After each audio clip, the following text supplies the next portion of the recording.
All right, welcome in. All dogs go to Kansas City. We got our first dog already punched a ticket. Best ball grinder Alec is joining us this week to talk about the Week 7 slate, talk about a little bit of how his season's going.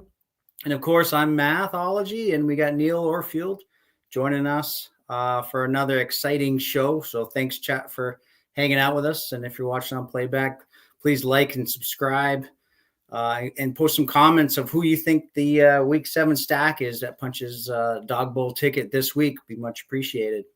So, Alec, awesome. So, big shout out. Congratulations. Thanks for shouting out the show, too, when you punched the ticket. We really appreciate it. And then thanks for taking the time today to talk about the Dawg Bowl slate with us.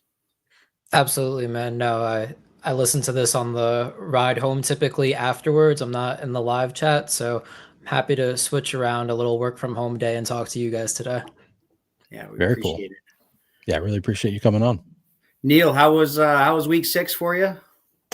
It was okay. So I like almost had like a could have had a sweat potentially. Not really. I didn't come all that close, but I think I did 7 entries in the Dawg Bowl. Had one that like the first time I looked, I was like, I'm winning $800, and I looked at it and I was in like 6th or 7th or something place. Yeah. But all of my players in that lineup were in the 1 p.m. games, and I was like, all right, if Taysom Hill throws a touchdown to Chris Olave, I'm going to look good here. That's something I try to do frequently is like, what if they use Taysom Hill as a quarterback? Like, could I get the double stacks with the quarterback and then use the tight end as a quarterback? Yeah. That did not happen. So I did not get there. I cashed one of my lineups. So I guess that's something, but there you go. Didn't come that close.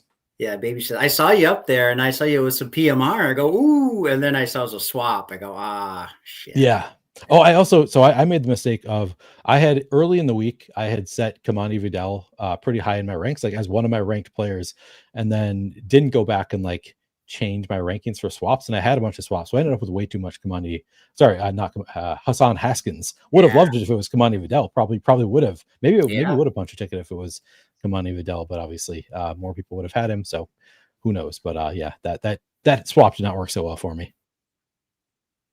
Yeah, it was a swap week 6. Seems like a lot of people were playing the Q tag game early, but at the end of the day, it was that 12-13 slot, getting the Rico Pickens mini, and then doing the May Olave mini, and then getting Mayer in the 5-6. That was just it was kind of a paint by color type of week. When those weeks hit, usually how I like to play. Usually I'm on the outside looking in on those types of weeks. But this week, though, I've been in the streets. I saw Alec. I saw you've been in there. I don't know if you've gotten a couple in already, haven't you, Neil, so far this week? I've done 3 now. I think I did 1 this morning. Also, was not able to get the board of that one. But yeah, I've gotten a few in. I sort of have formed some opinions here, but excited to talk about it. Yeah, it seems like, I don't know, Alec, I'd like to get your quick, just early thoughts of it, but it seems like not many people are, a little bit on the Q game, but not many, but it's mostly everybody staying in their lanes, building singles and double stacks that I've seen. Have you been seeing the same? Oh yeah, no, it's super easy to build a single or double stack this week. We talked about a little bit in the Discord that you could get May, Herbert, Caleb in the 3rd, 4th, 5th round, easy stack up with a bunch of their pass catchers. That seems pretty nice to me right now. Instead of paying up for the earlier QBs, you could get similar projection later. So like that a lot. I saw the DJ Moore is officially questionable, was held overnight in the hospital. You don't need to twist my arm to click Luther Bird in the last round. So I'm excited to dabble him in a little bit this week, especially after the bye, seeing his being a part of the game plan a little bit more than typically. Yeah, I agree with that shout. I have been seeing DJ kind of fall in that 6th round a little bit so far. Some people, I know I saw Chad kind of doing some Caleb doubles. I kind of like the Loveland click, just kind of as low owned. I don't think he's going to be like a top 12 tight end. But just if DJ does sit, it could open up some more 12 personnel. They played a little bit of 12. I was thinking they're going to play a lot of 12, but maybe just the matchup didn't quite need it with how Washington, how Washington's DST is set up. They don't really they have a pretty good front, but for the most part, you can attack them with 11 personnel pretty easily, and that's kind of how they played it on Monday night. Well, against the Saints, are you seeing more 12 based on? I know that you're a big ball knower in terms of the defensive setups and the schematics. Do you think against the Saints they'll be whipping out 12 more often? Oh, I think it depends on DJ Moore's availability. The Patriots did play quite a bit of 12 against them, but they also just like playing 12 period. So it's hard to tell exactly how they're gonna match up. I do think there's going to be some good shots deep. Like I think Luther Burden is a good play. I mean, you can see how the Booty got behind the zone defense quite a bit, and I think Burden's going to be that guy for the Bears this coming week. If not, it's Odunze for sure. Odunze he had some weird kind of route participation. It almost like Johnson came out of the bye when I was watching the game with just a lot of different stuff. Like he was really just throwing a lot at a lot of different looks, a lot of different play calls. And Washington, for the most part, is kind of a base defense. They don't really try to disguise you. So I think Johnson just had a lot of different plays, and he had a big rotation. Maybe overthinking it because I do. That, right? I think they're overthinking it a little bit, personally. So hopefully, and that's kind of what I want to hopefully talk to you guys about this slate is when these slates happen where everybody kind of doesn't know where to go. It seems like everybody's like, I'm going to build out this game. I'm going to build out this game. I'm going to, everybody's staying in their lanes and building out. So I want to try to find those angles that, those two game environments with super condensed teams. And that's kind of what I'm looking for, and how the angle that I'm going to try to find is where are these games going to really condense down into like super condensed passing attacks or rushing attacks. Like if it's Indy, if it's the Chargers, if it's Dallas, we got an interesting wrinkle with Lamb probably coming back playing this week. What does that do to Pickens? I mean, both those guys are going in the top 15, top 16, 17 picks this week. I don't really see that changing as we go throughout the week. Yeah, probably not. Such an elite matchup for the Cowboys. Yeah. I was kind of bummed to see that. Like there's no like playing the leverage game by like, George Pickens could still be pretty involved. He's just like going right up there with CeeDee Lamb. But like CeeDee to me looks like a great value. Pickens honestly looks like he's valued about where he should be. So yeah, I'm with you. That's it's pretty clear that is like the top game environment on the slate has like 54, 55 total. Yeah, that's what I see too. Yeah, and it's a tight spread. So, that game could definitely pop. Alec, anything that really stands out to you on the quarterback position as you're entering the early part of the slate? And anything that you want to track during the week? Yeah, I'm definitely interested to see what Drake May's real ADP is because the band is wide. Like I said, I've seen him go in the 5th.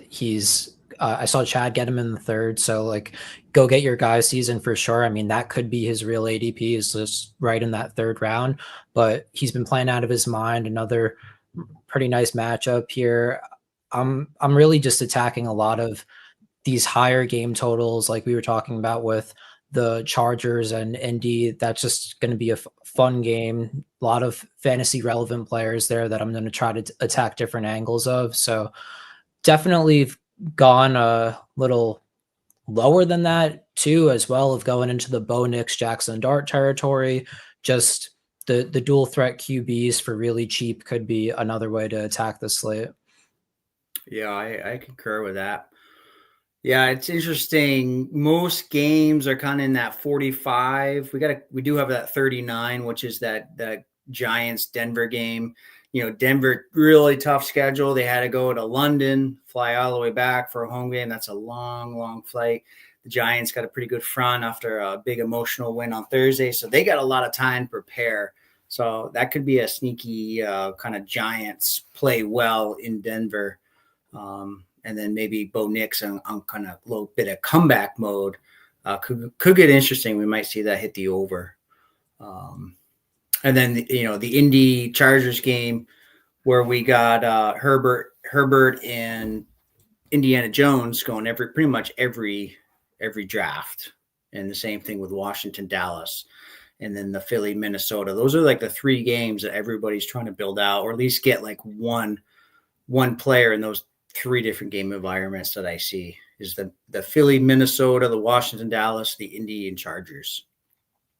Yeah, those all look like strong game environments. I think those are generally the ones that I am attacking. I will say, as Alec kind of noted, like, I don't know if you've seen this in all of your rooms, but it does seem like there's like a really wide band for a lot of the quarterbacks. So like, I posted my first board into Discord to you guys, and I said like, I got Jalen Hurts at the end of the 3rd round. Like, I was super excited about that because like at the time his ADP was 18. It's moved lower a little bit now.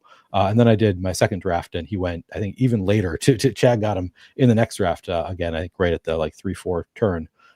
So like he can go where his ADP is, but then I've seen him go much later. And then my 3rd draft, I got Jaden Daniels at like pick 10 or so.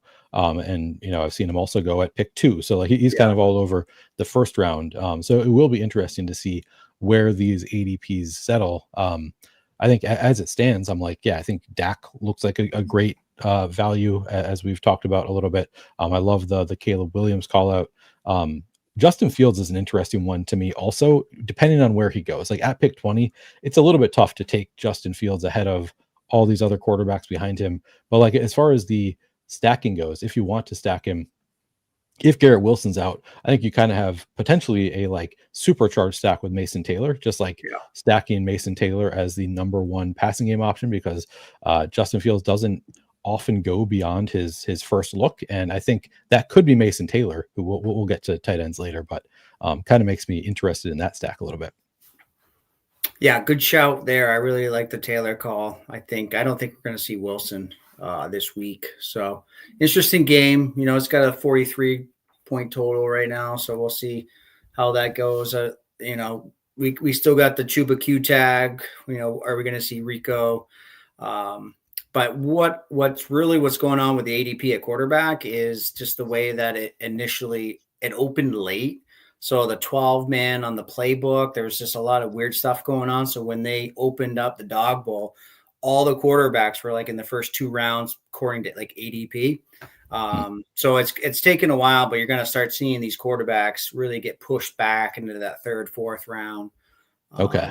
Because what we're really going to see is when you click over to running back right now, this is a thin running back slate. And it really, draft position determines, are you going to go 1-2-2-1 or 1-1-3-1?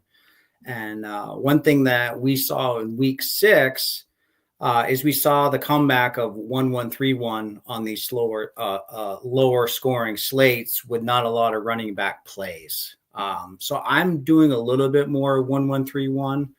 But again, I've been kind of anchored to the back half because the RNG gods haven't been able to get me in the front end where I can build a Taylor or Jacobs, because those 2 are pretty much consensus 1-2 right now is Jacob or Taylor Jacobs 1-2. Pretty much seeing the same, Alec. Yeah, when I got number 2, I just snap clicked Jacobs off there. I think Jaden's real value is probably around 7-8 is where he'll end up. String of running backs to start. The one that's interesting that I think could be a riser here is Jordan Mason, just because right now it's showing his fake ADP as like 37. He's never gone that far in the rooms that I've been in, but there have been times that he slides into the middle of the 3rd, and that to me is a screaming value. I've seen the person that gets Taylor snap him off at the 2-3 turn a handful of times, and I think that's sharp. I think he's just going to rise slowly as the week goes on. Yeah. Anything that you see, Alec, that are like decision points for you? Like one thing that I've been kind of going back on is the Judkins Javonte Williams decision. Yeah, I like them both. Hopefully I'll be overweight both of them. When you guys were talking about the whole non-discount on Pickens / no discount on CD, that's kind of how I've been playing that game, is getting Javonte Williams and knowing that he's having a ton of expected fantasy points for this game. So regardless of the target competition among the pass catchers, he's going to continue having a steady role. I feel confident in that, opposed to rolling the dice either way through the pass catchers. I also think that Ferguson only having 3 targets this past week leaves me a little queasy, even though he's had such a hot start. So you add CD in the mix, it's really hard to predict target wise where to go. So I'm happy getting Javante at 5-6, getting Quinshon at 5-6.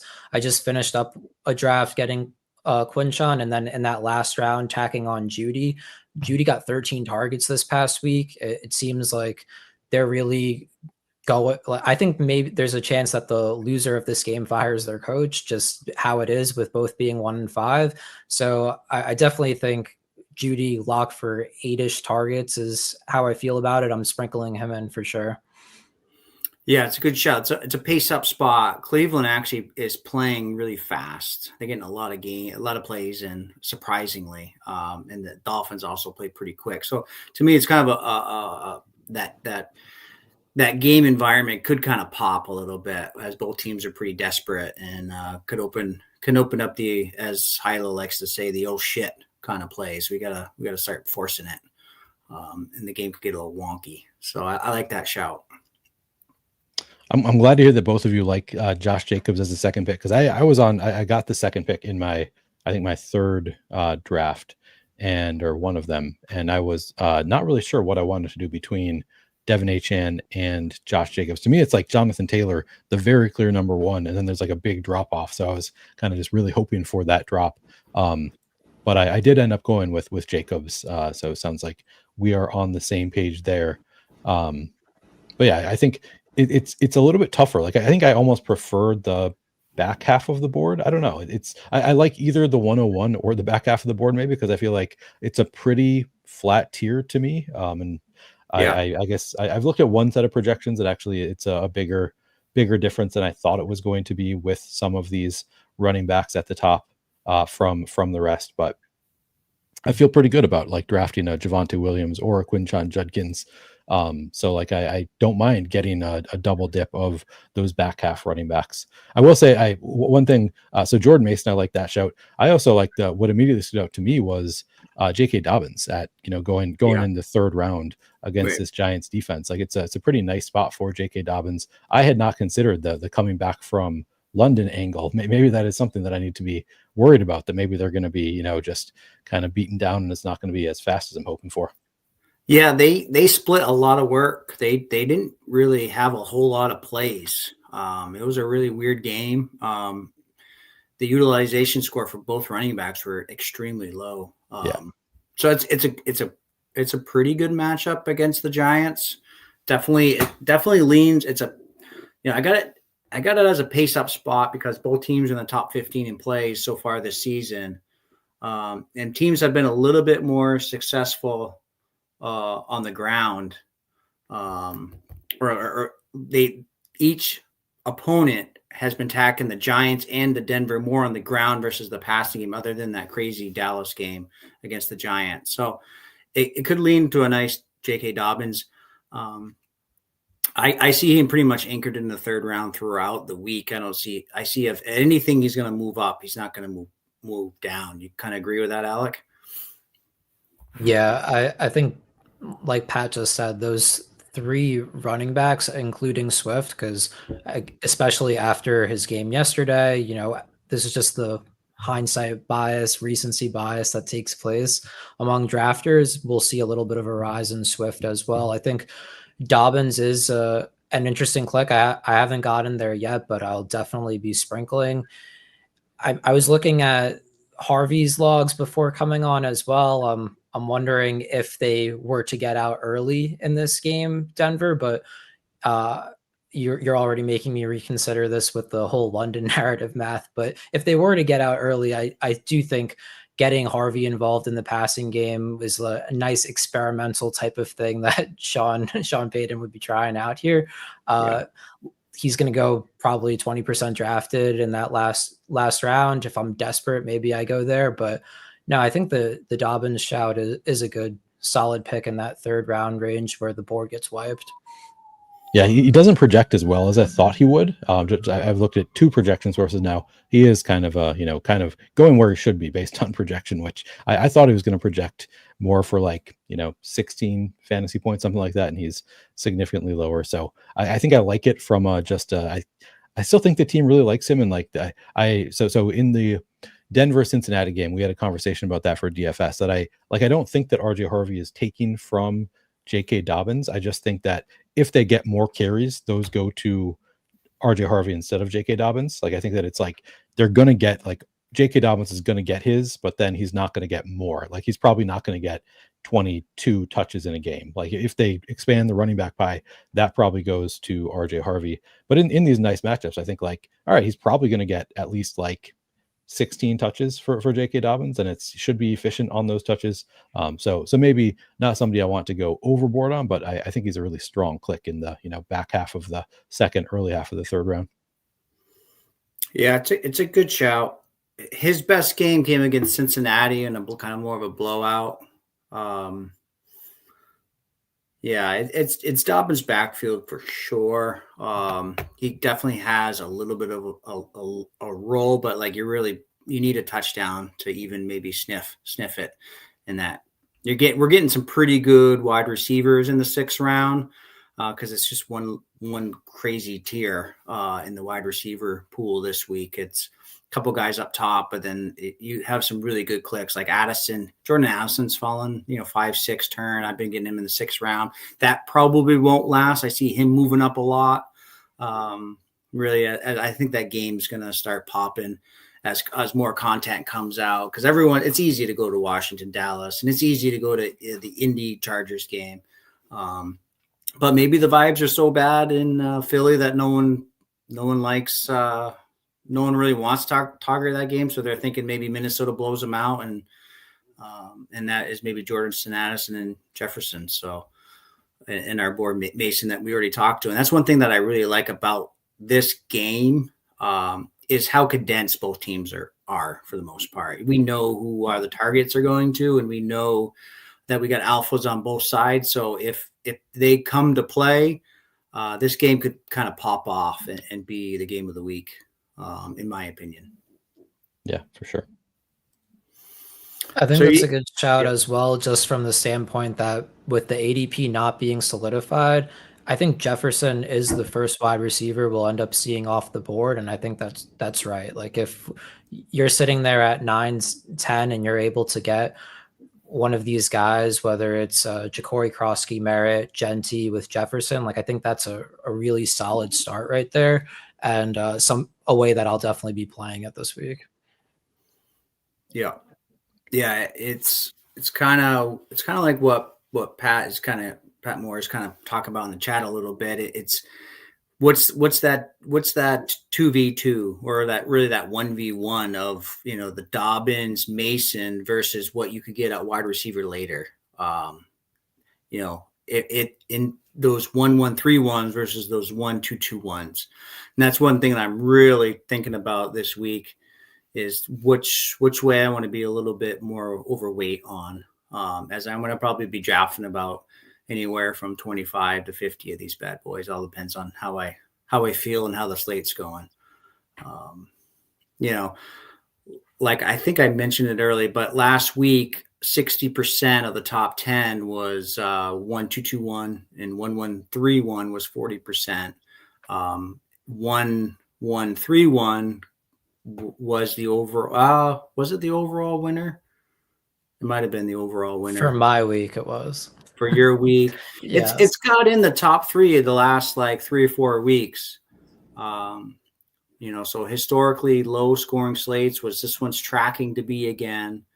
Kind of says that it should be a kind of a 1-2-2-1 type of slate, but again with the projective volume of the running back position, how quickly it dries out in those kind of running backs in those game environments. I mean, because right now the Pats RBs is like the last man standing for running backs. Like I shared with you guys that Kansas City double that I made, and all that was left was Hendo after going, Rice, Mahomes, and then I think I got Worthy and Tet fall. I was like, oh man, Tet's going to be a lot better than any running back that I'm grabbing right now. So I went with a 1-1-3-1, and then I tacked on a Hendo and tight end in my last 2. It projects pretty well. I think it will project pretty fine. It's kind of probably thin, like the slate's got to completely break my way. That Mahomes doubles are what you have to have, and I'm one of a handful of guys that lands it, and it breaks out that way. So that's just kind of how I'm thinking about this slate this early in the week. Some of the decision making that I'm preparing myself as I before I hit the enter button to get into the lobby. No question. That last round, if you already have a running back and then you're looking at the Pats running backs, like you said, but there's also like Rashid Shaheed there. I mean, you're going to shoot the moon with Shaheed getting there on 5 for 105 and a tutty. You know, that's just how it feels, just because you don't really have a leaning of who's going to be more fantasy viable in the backfield for the Patriots. It's tough. Yeah. I really feel like it's Jefferson, Lamb, Pickens to a point. It's going to be weird to how that target share breaks out. And then with Javonte, I mean, you got three Dallas guys going in the top like 15, 16 picks. So the contrarian part of me says maybe I want to kind of fade that and attack the game a little bit more on the Washington side to see if I can kind of get a head start on the field. But for the most part, though, all the wide receivers that we see, they're just kind of boom busty, guaranteed 7, 8, 9 targets pretty much throughout that list. So it's kind of it's more of a game environment or stack it up type of week for us, is kind of like what we've been saying since we started this thing. Yeah. Debo right now, some places I'm looking, Debo looks like a screaming value from if you want to go to that Washington side. I think with Terry McLaurin returning, I would guess that the projection comes down on Debo. It looks like places have Terry McLaurin out, and who knows it. Like, I think Terry McLaurin is more likely than not going to play this week, but not a guarantee. So we could lose some of that. Like, I think he's still like a fine pick at the back half of the second round, but won't be quite as good of a value if that happens. Yeah, it seems like he's trending in the right direction. But again, I think it's a Q tag worth taking this early. And remember that Q tags are starting that first round, go reverse order. So 1.12 has the first priority, and then you snake it down that way. So everybody kind of understands. That is cool. All right. So how the priorities work with Q tags. We got a lot of questions on this kind of in Discord and everything. That 1.12 has the first priority, and then it just goes counter snake wise down. So 112 to 1.1 and then 212 to 2.1. That makes sense.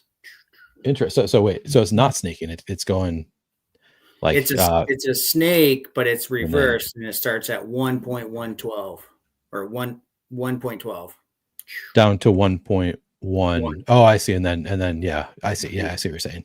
Then down 212. Okay, gotcha. Yeah.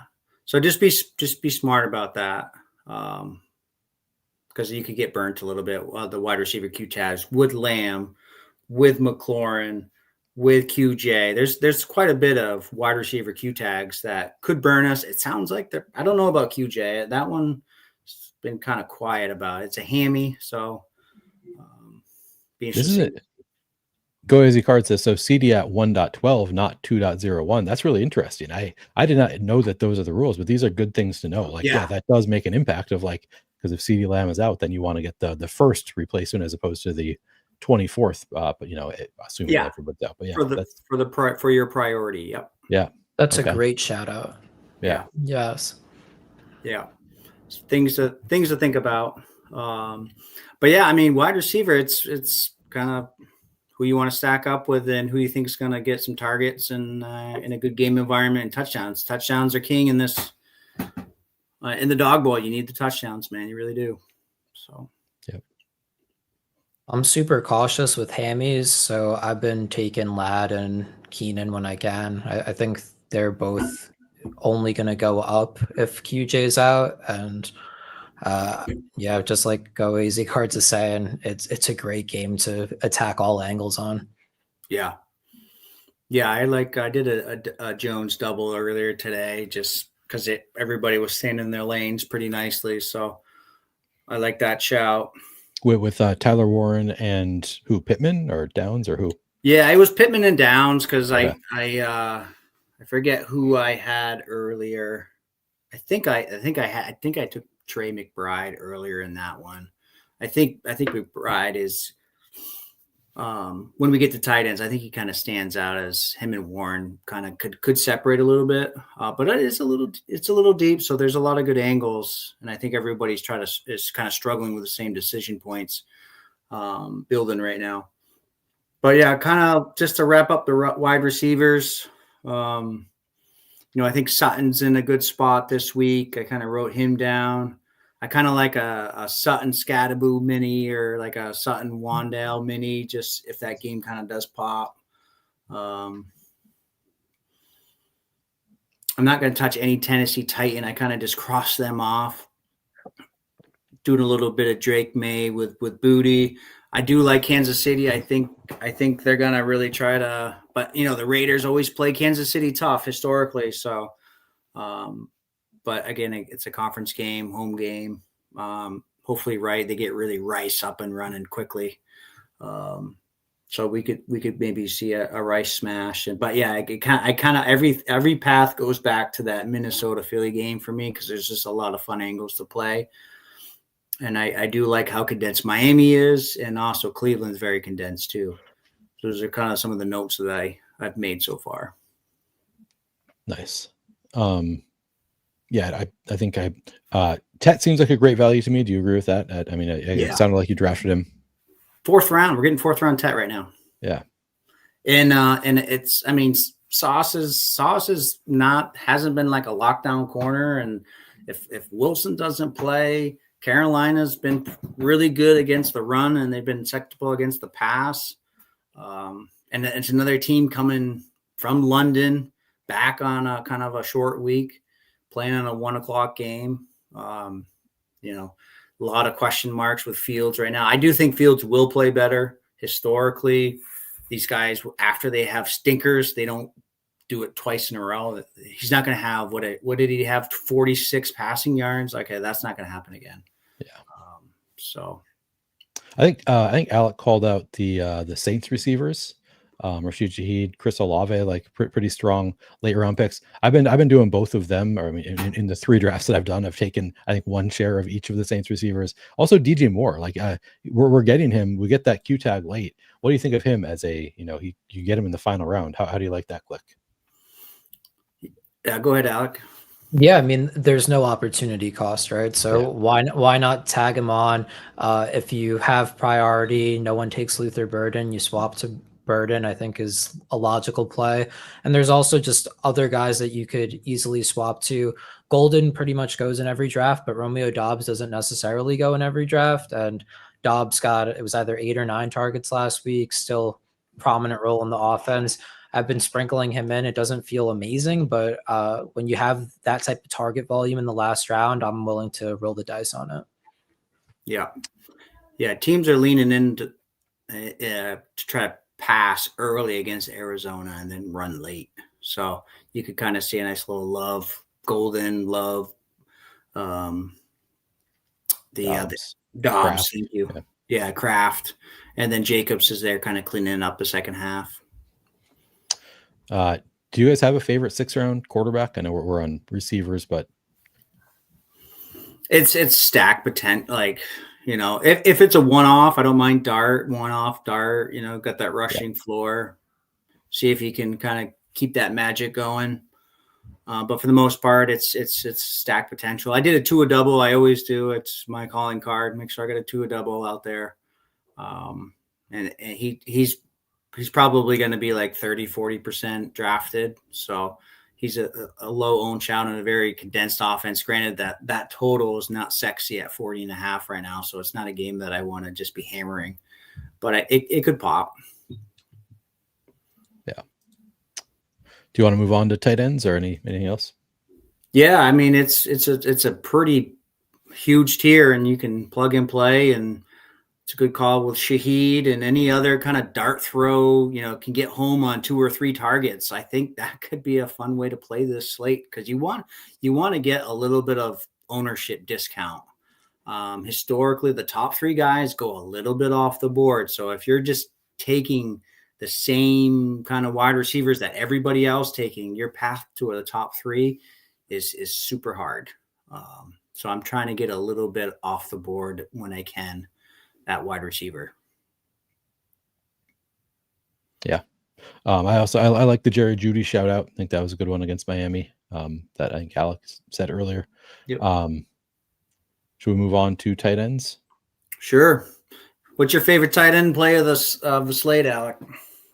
So I was all over McBride in a draft this morning, just from the standpoint that Marvin Harrison is likely not playing.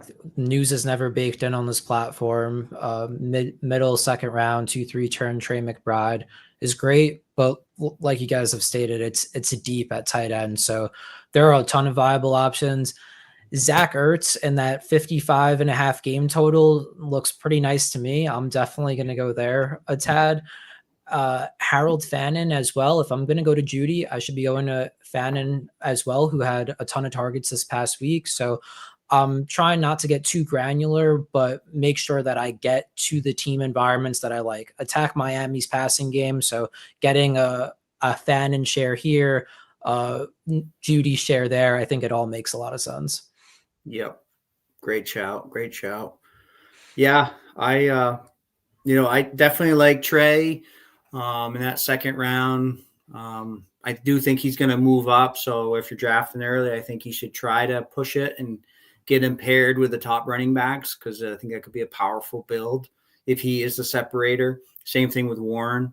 If those guys both score 1 or 2 touchdowns, if you get 2 touchdowns out of your tight end, you're cooking. You're going to be at the top. So definitely try to target those game environments with your tight ends. And if you can get a little bit off the board, when you do have a low-owned tight end that has 12 points like Mayer had, I think it was like 60% owned last week. That tight end, that combo is what you needed to get to the top. So those are kind of the things that I'm thinking about early as I'm in the lobby.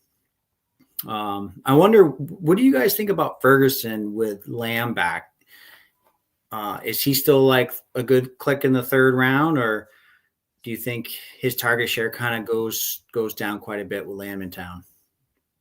Yeah, I don't think he's a great click in the third round with Lamb back. I think he's always been like sort of contingent on, like, he still has upside. He could still score a touchdown, but like he's a third round value with Lamb out. Like, I think that the price right now reflects CeeDee Lamb being out, and the projection just not going to be high enough with CeeDee Lamb back, assuming CeeDee Lamb does return. It is a great matchup too. So it's, there is that going for him, so that, maybe he's to me, maybe not that much worse than his current ADP, but because of how deep the tight end class is, and how much his projection typically goes down with CeeDee Lamb there, I don't think that he's great in the third round.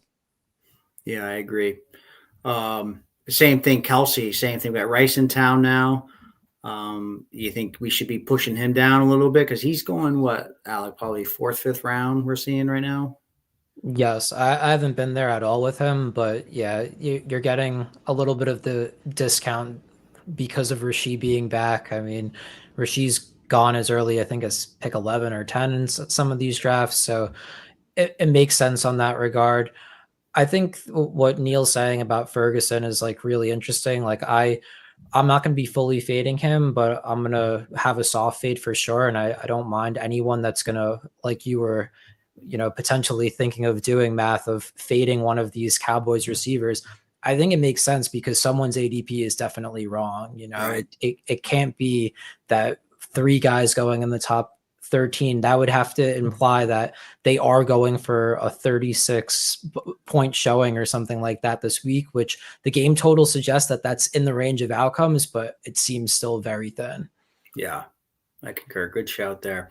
But yeah, I mean, there's like Hawkinson. TJ Hawkinson's barely getting clicked, so that's one. Mason Taylor's I'm starting to see him more and more get clicked. But again, to me, it kind of feels like a nice, if you don't get one of the elites, you maybe just kind of skip it, and 6th round tight end, it might be a nice way to play this slate.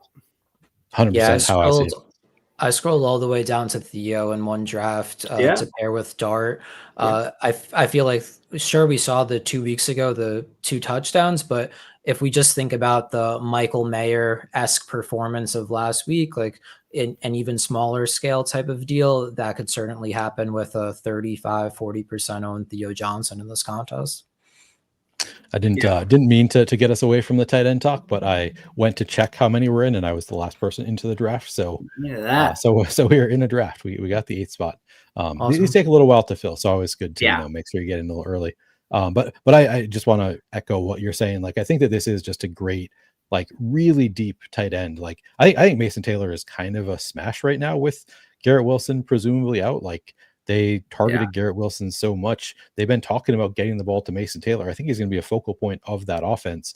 And Carolina's been pretty weak against tight end so far, at least in terms of schedule adjusted fantasy points allowed. So he's my favorite of the final round options, but Hawkinson's there. I mean, Theo Johnson, I like that shout. Like, we have so many options at tight end late. So I've typically just been waiting. Yeah. Well, I mean, we'll see what Washington did. They played a ton of 12 against the Bears. So Ertz had a monster game utilization score. I think he was like almost 90th percentile. How well he rated out against the Bears. So we'll see how that happens again. And if Terry comes back again, that could put a damper in Ertz's ADP, but I think that's another one that I kind of like, that Ertz call, like in the 5th, 6th, sometimes you can get him there. We are almost about to be on the clock. I have it sorted by ADP, so you guys can think about who you might want with this pick. Because I think it's an interesting one. I think there's some strong options available here. Yeah, I'm mostly running back. Who's here? Dowdle, Breece Hall, Ashton Genty are the standouts as far as ADP. What do you think, Alec? It'd be Rico or Genty for me, guys. Yeah, let's go Rico. All right. The only other thing I was thinking is CeeDee Lamb does feel like a strong value here, but his projection doesn't actually reflect. Like, to me, he looks like he should be a top half of the, or maybe like middle of the first round kind of pick here. With the matchup with Washington, but projections I've seen early don't reflect that sentiment. So maybe I'm getting ahead of myself. I wanted to circle back to the Garrett Wilson talk for a second. I'm pretty sure he is confirmed out, guys. Okay.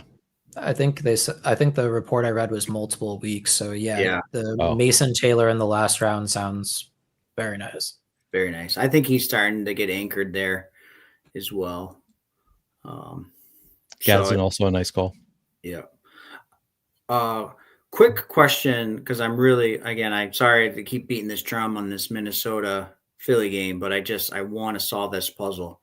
What are we hearing on quarterback at Minnesota? What's boots on the ground? You're in St. Paul. You're in Minnesota, Neil. Who's playing quarterback? I think they might be forced to go to JJ McCarthy because of the Carson Wentz injury. I don't even know that they want to be going to JJ McCarthy right now. But I think that it is more likely than not to be JJ McCarthy, because it sounds like Carson Wentz is maybe more injured than McCarthy is right now. But there's no decision right now. It's up in the air. Yeah. So practice reports tomorrow, Wednesday, is going to be big. Okay. Thanks. Yeah. Yeah. I, of course, with my JJ McCarthy best ball bags, am very invested in this decision. I do not. I mean, it's funny because I'm like, so far JJ McCarthy's been so bad that it's like he hurts all of the other Vikings that I have on all my rosters. So I don't actually know what I want, but I also have huge JJ McCarthy bags. So best case scenario for me is just JJ McCarthy becomes a league average NFL quarterback this year, and they all crush. But yeah, I'm very invested. Yeah, I think with Addison in town, Addison gets open so fast. And their offensive line should get healthier. Like, should get healthy, right? He's only played with like all backup off. He hasn't played with Christian Darrisaw yet. Yeah, and he's coming back, right? Off bye. Yeah. All right, we are back on the clock. George Pickens is there if we want him. I don't mind Pickens or Cam. Alec, what would you prefer? Let's do Scatterbo. Let's do it. Double running back start. Yeah. I was hoping Adunze would come back, but I think this is a really solid start, and we floated a bunch of ideas earlier that could go along with the story. So interested to see what everyone else does and see if we could execute accordingly. What do you think of this question? Because we talked about JJ McCarthy, or we talked about Justin Jefferson earlier. If JJ McCarthy is a starting quarterback, does that make Justin Jefferson less appealing to you guys? I don't know because we just haven't seen it yet with I know. that full environment. So I want to lean into the talent of Jefferson, and I think KOC can scheme up a hell of a game plan. So if the offensive line can contain, which right now the Eagles aren't really getting a whole lot of pass rush. Their sack leader just retired. Not playing. He just retired. There's a Jalen lot Carter's going hurt. on. Yep. There's a lot going on in Philly that makes me want to think that Minnesota comes out and plays well and pushes, and then we might see Philadelphia getting in that, oh shit, like we gotta start playing better and just start airmailing it out. And then the way the Minnesota Vikings DST is so uber aggressive, one guy takes a bad angle, a house call, and it could be a house call type of game, or it could be a complete blowout, one-sided. But I just think there's a lot of fun angles to play that Minnesota Philly game. Agreed. A lot of talent there. Ton of talent. I love games like that. Yeah. I'd be shocked, honestly, if it was a blowout one way or another. I'm seeing it more like you're talking of either it's a slop it up or they're able to execute, or they're both struggling. I don't think one of these teams is going to really outperform the other, is my ball knowing sense, but what do I know? Yeah. It's we'll wait for projections, but I think that's one where I kind of want to lean into. Maybe the projections might be a little light because they don't know how to quite see the game environment play out. We were talking about bans on players. The ban on Kamani Vidal right now is crazy. I've seen him go like as late as 46, 47, and right now he gets snapped at the 2-3 turn. Yeah, he's going all over the place. It's personal preference. We're seeing a lot of. Cowboys doing a little mini stack there with Vidal and Tyler Warren. Mini for now. Yeah. Good shout. Another DFS guy in the Dawg Bowl seats. I saw Broronosaurus Flex or Rex, I forget what his name actually is. Won a seat last week. So the DFS goats are getting in on the Dawg Bowl action. Yeah, who's that, Neil? Do you know who that is? Oh yeah, he's a sort of friend of mine, online friend of mine. He's one of the best like DFS players of all time. He's been crushing for a decade at least. Nice. So he's a little quiet. He's a little. He keeps to himself. I mean, he's private with his play. Yeah. I've invited him on my podcast, and he's like, "Appreciate the invitation." Nope, not interested. Is he going live final, or is he being like Cowboys and gonna draft from his house? My guess is he's not going to go to the live final. But I think he's maybe open to it. But from what he has said so far, it does not sound like he's planning on going. Yeah, that's a shame. That's part of the fun, is to get to see who you're drafting against and have a good time. But I mean, get it. You could surprise. Yeah, I mean, you're playing for money, so totally get any angle that they want to play. Do you want to go receiver here? Do you like any of these quarterbacks better? What are you guys thinking? We got Fields, I'm having a hard time saying. Dak. Yeah, Fields, Dak, Hurts, McLaurin, Olave, Diggs, QJ. What do you like, Alec? Olave sounds good. I mean, we could double up on Carolina with Ted. What are you guys thinking? We might be able to get Ted on the turn. True. I doubt it, but you want? Okay. We got Olave. Yeah, I'm good with that. Okay. Yeah, our next pick is right at Tet's ADP, but I don't know if the ADP is accurate right now. From what I've seen in my drafts, Tet has been going like right early fourth round. Yeah, pretty much 3-4 turn. Yeah. I was listening to RotoWire this morning, and Siegel and Jerko were talking about Olave and Rattler this past week, and how Rattler's been, the Saints have been playing up to begin with the whole year in terms of their pace, but in terms of Rattler's efficiency, not bad at all last week. And apparently Olave dropped a TD, so the target volume's there, and this guy is looking like he could absolutely pay off this third round price tag. Yeah, I agree. I mean, you're talking about a double digit target guy, so you just get that efficiency to where it can be. And it could be a sneaky game. It's a 45.5 point total.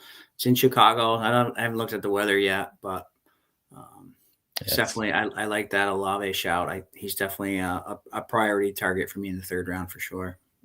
Yep, I've been targeting him. Also, Terry McLaurin, also I think a really strong pick in the third round. Like this is not a bad range for wide receivers. Yeah, that's kind of the powerful part of if you can get two good running backs. There's just a whole good sized tier of wide receivers that you're going to probably get some good projections on, good game environments. Kind of moving forward. So now with Olave, would you guys build that kind of in a game environment, or are you thinking to like Olave one-off and the next 3 picks, or is kind of like a stack game environment play? Or are we just going to handpick the 6 best plays of the slate? I like playing the game environment, but I also like, we can see, I guess, what's available with our next pick. I don't know if you guys have favorite picks here. I guess I don't think need to make the decision yet if that's going to be, because we have 2 more picks after this where we could kind of lean into a stack. Right. Or we could snap Caleb here. But yeah, that's what I was thinking. Caleb coming back, and then we can have some fun. DJ Moore to swap to Burden. We've got Loveland. We could do something with that. Is Kraft still here, or did Kraft go? Kraft went. Kraft went, yeah. Sometimes you can do like a Kraft, Love, Dobbs, and finish it that way. It's kind of fun. Do you want to do the Caleb angle? And then figure it out from there. Yeah, I like that. Yeah. I'm guessing Olamide Zacchaeus does not go drafted very often. Yeah, I don't think he has a he got a lot of routes, man. Yeah. Yeah, a lot of routes.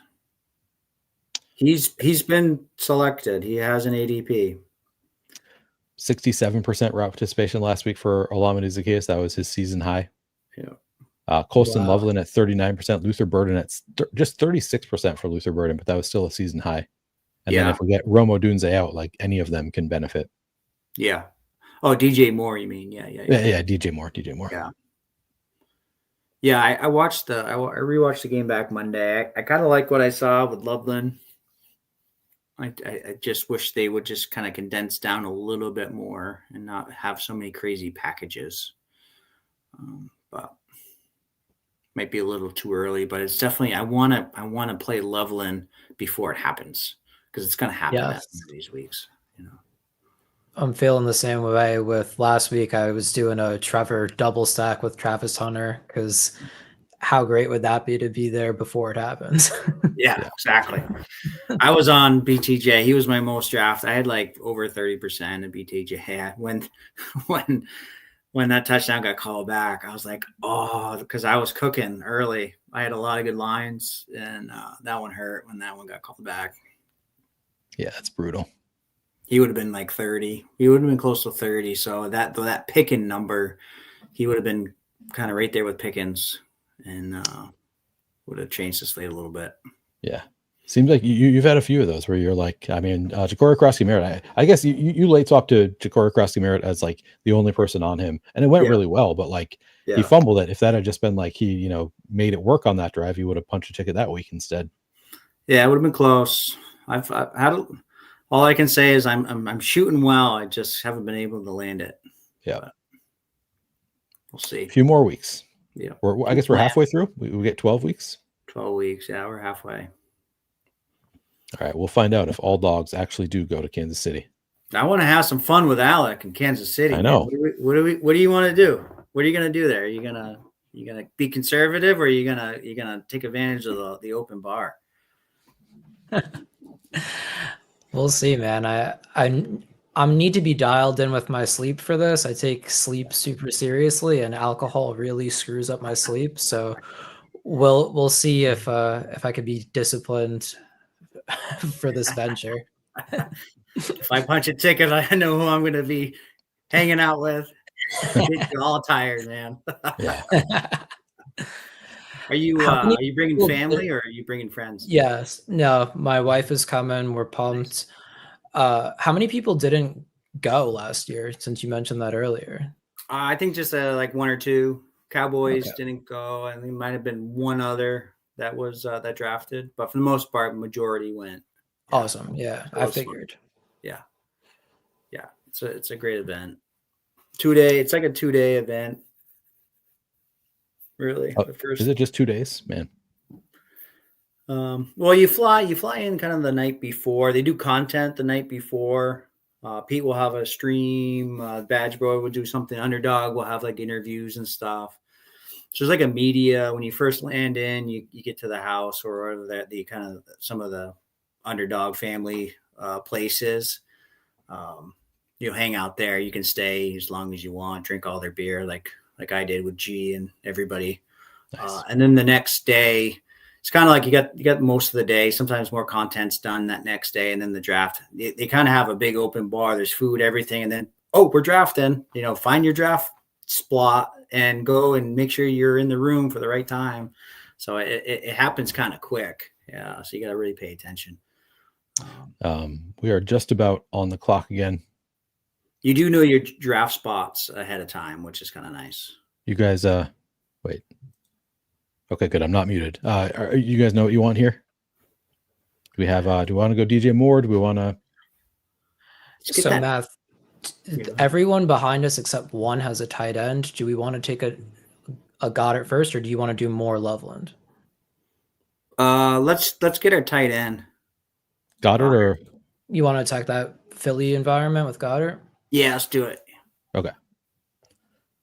We got Goddard. And now, so we have to go wide receiver with our next pick. Yes. Yep. Okay. So I mean, I think we could play the Q tag with Moore. Any news today on that front, or it's just like he's coming back from the hospital? What was it a medical condition that had nothing to do with football? I don't know. I mean, it happened, like, obviously it happened in game. Like I saw him on the sideline looking like he was not doing that well, I think. But then I think he came back in after he had looked hurt. So I guess I don't know. No real info on it. Yeah, it's been quiet. Precautionary overnight stay in DC area. We think we got some good news in that regard that he will be day to day going forward. It was a groin deal that he's dealing with. A groin deal? Yeah. Okay, I didn't know that. So what's groin? So hernia or testicular torsion, man. Oh, you get hit in the nuts. Yeah. Go Easy Card says, I want a Flannelverse hat for the Dawg Bowl final. Neil, where do I order one online? You cannot order a Flannelverse hat online. I'm not selling them. You have to win one, and this is how you win them. Use the avatar. You can't do it on Underdog, but win 1,000 or more. Give a shout out and send me your address. And you currently, Charles, I don't think you have any way to reach me because you're not available anywhere. But yeah, you can reach out to me. I punch a ticket, Charles. I'll bring an extra one. Nice. 2, please. Yeah, for you too. I'll bring a bunch actually. Now you Alec, I was debating like how does this fit into the rules? Because you did follow all of the rules except for like when you shout out like a bunch of different places, then it's a little bit hairier. Like, do we want to go DJ Moore or Luther Burden? Yeah, let's do more, right? Yeah, balls on the table, man. His balls might be a little black and blue. Yeah. His balls might be a little black and blue, but we think he's going to be just okay for us. Yeah. I like how this team finished out. Yeah. Yeah, that's a strong one. Yeah. Goddard's getting so much work, man. And in the red zone too. They're doing all these little red zone packages for him and tush pushing him. Like that OC likes Goddard a lot. So yeah, I didn't realize he got, I think it was 9 targets last week. Yeah. That took me by surprise. Yeah, and then with how Minnesota's gonna want to disguise blitz probably a lot because Hurts doesn't do great with the blitz, so it's ball out quick. I think Goddard's going to be kind of that one of those guys because Brown and Smith are more downfield, and they use Goddard kind of more in the middle, kind of quick in breaking stuff. So if Jerry Jeudy can't do it this week, when will he be able to? When they trade for Jameis Winston again, is the only other answer, I guess. Yeah. But yeah, he should. This should be his week. To finish my thought on the Flaniverse thoughts, Flaniverse hats is I'm pretty lenient with the rules. So yeah, generally, if you're pretty close and you reach out, like I want to spread them out. Would love to see people representing at the Dawg Bowl qualifier. So Alec, if you wanted one, I would ship you one also if you want it before then. Oh yeah, you just have to send definitely. me your mailing address. I got you, Neil. All right, we are done. Any who's in anyone that we know in here? Tony Sprocket's in here. I mean, a lot of people Cowboys 282. Dave is in here. Keith is in here. Dan, Tony. Nice. I actually don't know Shag Nasty. I don't know if I know them. I don't think I know this Ilani person. Big Fudgy, I don't know. JT McKenzie is a name I see a lot, and then FF Links, familiar with. Yeah, they're always in it. Any fun, interesting builds that we're seeing that we need to kind of pay attention to? I was liking early on what we were talking about with Dan and Tony Sprocket of getting that third round Mason, third round Dobbins, pairing it with that elite running back at top and wide receivers that project well in the slate. I thought that was a great start for 3. I didn't see how they finished it, but looking now, I'm clicking all these guys, so I like what they're doing. What's that? Is that last round Love? I see there. Yeah. That's right. Last round Love with Dobbs. Nice. Man, everybody's staying in their lane. This is when this happens, this is the one I like to play. So yeah, Mason Taylor did not go in this draft, which to me that's insanity. I don't know if I'm like I just imagine when ETR comes out with their projection for Mason Taylor, people are going to be surprised by how good the projection is there. I could be wrong about this, but just no Garrett Wilson, he becomes their number 1 pass catcher. And he's facing a Carolina defense that has been a tight end funnel so far, at least in terms of schedule adjusted fantasy points allowed. So, I think it's a mistake. I agree. I did a Fields Mason earlier today, and it felt pretty good. Yeah, but even as a one-off, I think he's just a slam dunk.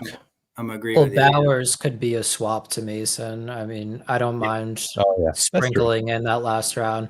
Who do you think will project more, Gadsden or Mason Taylor now without Garrett Wilson? Mason Taylor. Yeah, I think that's a spot where, sure, you could absolutely do that stack, but Herbert spreads the ball around, and then you could have went with Mason Taylor there in that last spot. That's definitely a way to play it. Yeah. Charles asks, what is your name on Discord? I don't even know. Is it player Q? I think it's just at this point it's just player Q. But because at one point you had to throw in numbers at the end. But I think at this point you're player Q. Okay, yeah. Player he Q found me. He found me. There you go. Good. All right. Oh shit. I am already on the clock in another draft. That just happened really quickly. We have. I don't know if you guys want to do this one with me. I had assumed we would do one more. We have 5 seconds left. CD, Breece Hall. Yeah. CD. All right, we got CD. Yeah. You both have time to hang out for this one. I had entered a while ago, and there were a lot of picks left. So I was like, all right, I'm just gonna stay in there, and then we can at the end it'll time out. That timed out pretty well though. I'm happy with CD there. I got time. All right, Alec. Yeah, happy to run it back. Okay, cool. Sorry, you're in the New York, New Jersey area, is that right? Yes. Yep, I'm in Brooklyn, and then my dad plays the games in New Jersey, so we'll draft in Jersey sometimes as well. Nice. Where are you in Brooklyn? I'm in Williamsburg. Okay, cool. I lived in Greenpoint for a couple of years. Yep, that's where my gym is. So I'm going over there quite a bit. Is it a big Polish gym, big open area? Might be the gym I used to go to. Yeah, it's Crunch Fitness. It's still a very Polish neighborhood. Yeah. Is it on Manhattan Avenue? Yeah. I might have gone to the same gym. I don't think it's the same name. That's funny. Yeah. No, that's awesome.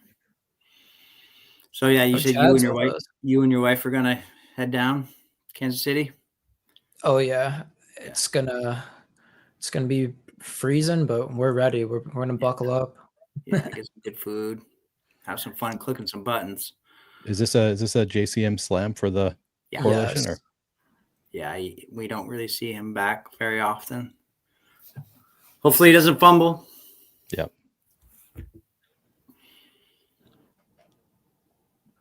Yeah, I did sneak into this one. I was thinking like I had time, and then I got a little bit distracted, and then I looked, was like, oh shit. But I'm glad we got in time to. I like this start. I think this is a good start. Yeah, I mean, that's a really nice mini. It may be popular, but I don't know. I mean, the way that these rooms go, and everybody loves this game, so. Yeah. Rooms with Urbanic are fun. I've seen him go double tight end a lot on the Dawg Bowl. And also just other structures. I think maybe it was like week 4. He was like in first at the 1 o'clock. He goes off the wall for sure. So he'll obviously have some duds in there, but he's shooting the moon. Yeah. Yeah, this is so we didn't let people know ahead of time that we were going to be in this one. Still some of the same names. We got Silas though in the first hole. Buster's boys. Dave is in this one again. Hot Sizos, Steven, Emwald, Dan, Keith again, JT McKenzie, Chad Candles. So a lot of people that probably would have been in. Probably some people watching this stream. Yeah, it's roughly the same 50 guys really going after. It really is. You know, so there's some one-offs, and we like to see more people. But yeah, I mean, it's just so much. These 12-person drafts. I said it when I was with Pete on his stream after dark. Like these 12, it's just there's so much strategy that goes into it. There's 6 people. Like it's just you can just scroll right away, get first top 2, top 3, and then just have fun. And you're scrolling to like really good players. Where in these 12 mans, it's a completely different ballgame, especially in these 10 game slates. Like get super thin quick, so you're playing fun combos early, or is there some kind of low owned guys that worth taking late? I love the 12 mans so much. Yeah, me too. It is way more fun for me. Like you can get more off the board, the 12s versus the 6 man. It's funny because a lot of people like love the 6 mans more, and they just like prefer those. I think that's, you kind of like get in the mindset of one versus the other. But even like after the Dawg Bowl qualifiers finish, I'm usually like, man, I want to do a draft right now. I look for the 12 man rooms instead of the 6 man. Yeah. The Squib Kick's been fun. I did that before Dawg Bowl opened. It's a $3 12 person. They feel pretty quick. You don't have to wait too long. But it's a good place to get some reps in, especially if you don't have the bankroll to do like 10 of these. Do a bunch of Squib Kicks, and then maybe do 1 or 2 of these Dawg Bowls. Last year I got in with just 2 1 week.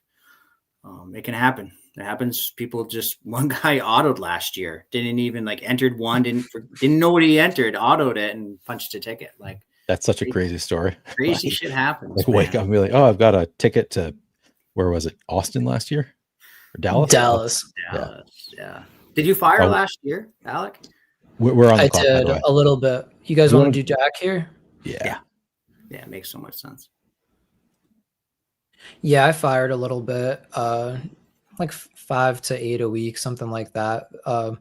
I wanted to circle to your DFS after dark with Pete, because that was the week that I won, and everything that you were saying was just making me feel better about the team that I initially thought was dog shit that ended up winning in the Dawg Bowl, because you're like going off about how that game is going to be the sneaky game of the week, Tampa Bay, Seattle. I'm like, Mathology knows ball. Like this has a better shot than I thought.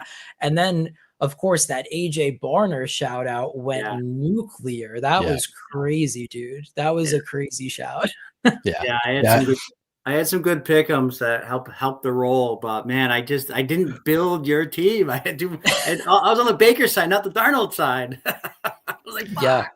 I wanted to be on the Baker side too for that specific team, and just the one drafter sniped me, and I was like, all right, this is plan B, and it fucking worked. That was one where I was watching the games, and after the second Barner touchdown, I was like, holy shit, Math must be crushing right now. Like I went to look because I was like, these are like all the players that Math talked about on After Dark. Yes. I just That was didn't funny. I couldn't quite get it. I couldn't quite get off that David Montgomery. I had too much David Montgomery.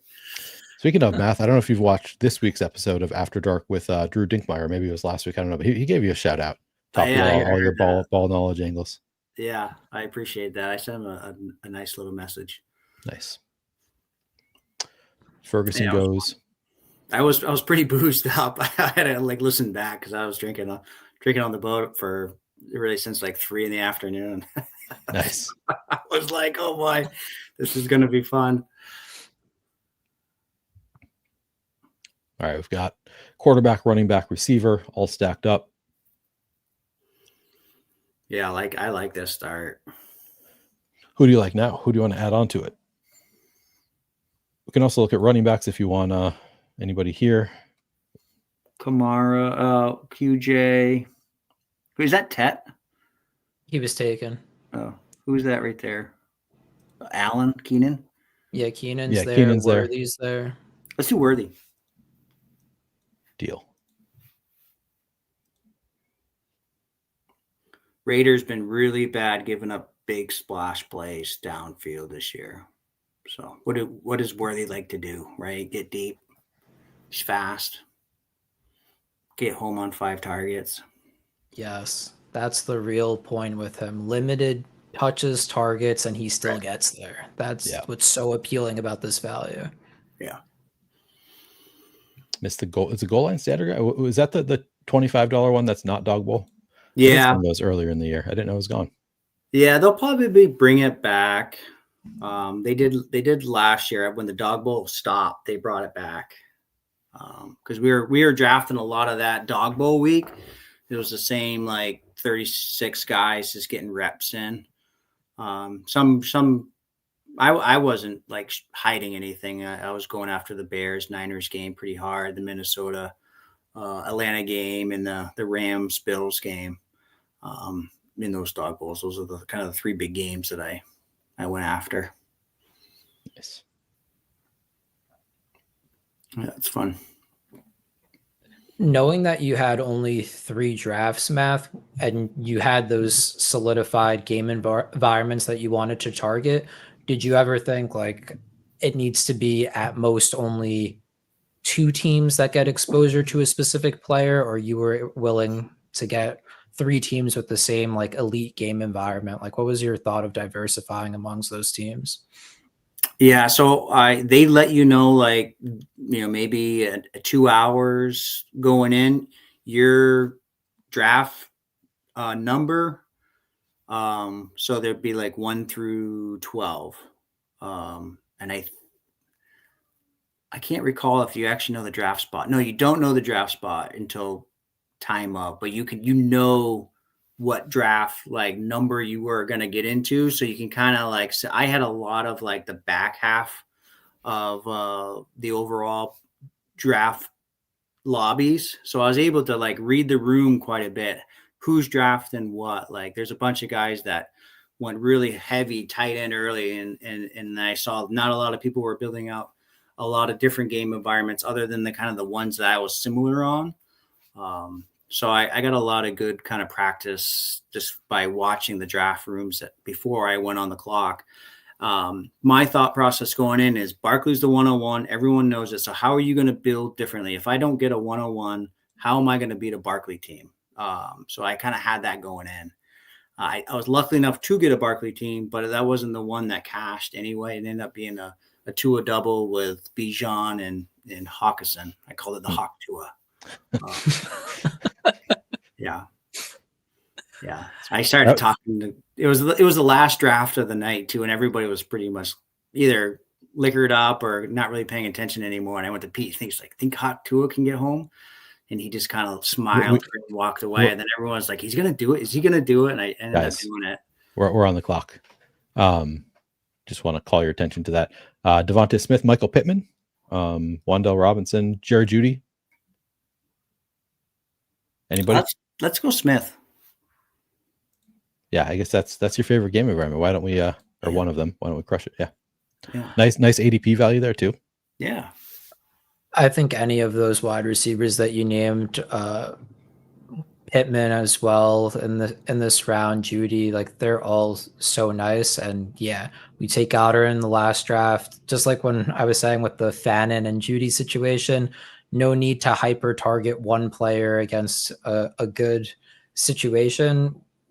Not that a Flores defense is a good situation, but the Eagles need to show themselves. So, willing to spread your bets in the 5th and 6th round on their playmakers that have shown out fantasy wise in the past. Yeah. Ooh, a little Kendre from Chad. So I think I have 2 tight ends in mind, and I think we are going to get one of them. Beautiful. So I don't know if you guys can also give shouts to others if you prefer them. Oh, was Chad building out a double? Is that what he's saying? Revenge? Oh, from earlier today. Maybe. Oh, I see. Actually, one of the tight ends I wanted is gone, so I was wrong. Mason Taylor went in the 5th round. Oh, wow. Okay. Yeah. So I think the cat's out of the bag on Taylor, but I still think you'll find some rooms that it's worth getting into for sure. Zach Ertz was the other one I wanted. So, all right, who do you guys like here? Hawkinson, we could say Ertz for sure. I guess a Hawk bring back isn't terrible. Gadsden's there. Is that Waller up top? It is Waller up top, yeah. Would you prefer that? He projects much better. I don't mind Waller, but I don't mind a scroll to a lower own because this is kind of a chalky, 100% owned drafted team. So you like Hawk? Let's do it. Yeah, keep it with Hawk, yeah.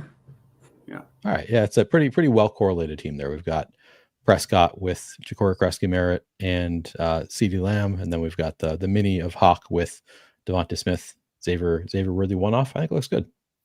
I like that.